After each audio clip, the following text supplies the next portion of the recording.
দেশে থেকে দেশের খেয়ে পড়ে দেশের সঙ্গে গদ্দারি পাক গুপ্তচর জ্যোতি মালহোত্রার এবং তার একের পর এক তথ্য, তার এই ষড়যন্ত্রের তথ্যগুলো সামনে আসছে। যেমনটা জানতে পারছি আমরা যে পাক দূতাবাস কর্মী দানিশের সঙ্গে তার কিন্তু একটা সম্পর্ক ছিল এবং সেই সম্পর্কে যে তাদের মধ্যে কথাবার্তা পর্যন্ত চলতো নির্দিষ্ট একটি অ্যাপের মাধ্যমে। যদিও রহস্যজনকভাবে সমস্ত কথোপকথন কিন্তু ডিলিট হয়ে গেছে, অর্থাৎ ডিলিট করে জ্যোতি মালহোত্রা নিজেই।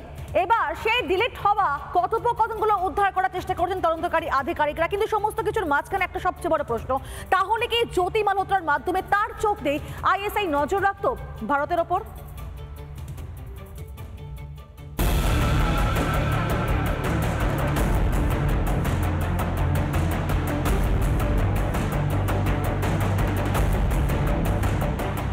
রহস্যে ভরপুর পাক গুপ্তচর জ্যোতি মালহোত্রা। জ্যোতির পেটের কথা জানতে ম্যারাথন জেরা করছে ন্যাশনাল ইনভেস্টিগেশন এজেন্সি। সূত্রের খবর, জেরা পর্বে 3টি বড় তথ্য জানতে পেরেছে এনআইএ। তদন্তকারীরা জানতে পেরেছেন আইএসআই এর হয়ে কাজ করত জ্যোতি। আইএসআই এর ডিজিটাল এজেন্ট হয়ে গিয়েছিল সে। ডায়েরিতে গোপন তথ্য লিখে রাখত গুপ্তচর জ্যোতি। পাকিস্তানে যাওয়ার জন্য ভিসা পেতে দিল্লির পাক দূতাবাসে গিয়েছিল জ্যোতি। সেখানেই পরিচয় হয় দানিশের সঙ্গে। একে অপরের নিজেদের মোবাইল নাম্বার শেয়ার করে। এরপর শুরু হয় দুজনের কথাবার্তা। 2023 সালে প্রথমবার পাকিস্তানে যায় জ্যোতি। সূত্রের খবর, এনআইএর জেরায় পাকিস্তান দূতাবাসের কর্মী এহসান উর রহমান ওরফে দানিশকে না চেনার ভান করে জ্যোতি। তদন্তকারীরা জ্যোতিকে প্রশ্ন করে কখন কিভাবে দানিশের সঙ্গে দেখা হয়েছিল জ্যোতির। এনআইএর প্রশ্নের জবাবে অসংলগ্ন উত্তর দেয় জ্যোতি। দানিশের সঙ্গে অ্যাপের মাধ্যমে চলত কথাবার্তা। ধরপাকড় শুরু হতেই সেই চ্যাট ডিলিট করে জ্যোতি। কি ছিল সেই কথোপকথনে? কেন মুছে ফেলা হলো চ্যাট?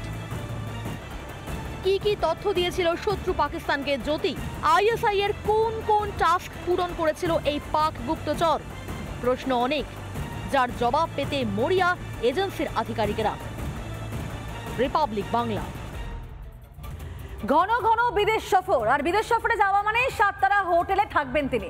অথচ তার এই জীবনযাপনের মাধ্যমে কিন্তু যে ছবি পাচ্ছি আমরা, তার পেছনে ব্যাকগ্রাউন্ডটা কিন্তু সামান্য। অর্থাৎ সে, তার পরিচয় কি? সে একজন ব্লগার। আর এই ব্লগের মাধ্যমে প্রত্যেকটা জায়গায় ঘুরে ফেরা, সেখানকার তথ্যগুলো জানানো পাকিস্তানকে। এবং একই সঙ্গে সবচেয়ে বড় প্রশ্ন, তাহলে কি এরই মাধ্যমে আইএসএর হয়ে একের পর এক টাস্ক পূরণ করেছিল জ্যোতি মালহোত্রা? ঘন ঘন বিদেশ সফর জ্যোতির। বিদেশ মানেই 7 স্টার হোটেল। এ যেন রূপকথার জগৎ। বছর কয়েক আগেও যার পাসপোর্ট ছিল সাদামাটা, এখন সেই পাসপোর্টে বিদেশের ছাপ। কখনো দুবাই তো কখনো ইন্দোনেশিয়া। আর হ্যাঁ, পাকিস্তান।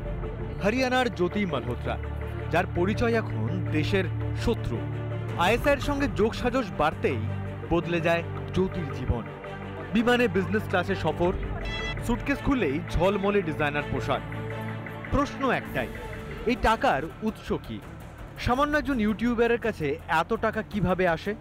তদন্তকারীদের অনুমান, পাকিস্তানি গোয়েন্দা সংস্থা আইএসআই এর মারফত নিয়মিত আসত অর্থ। সূত্রের খবর, আইএসআই এর হয়ে কাজ করত এই জ্যোতি।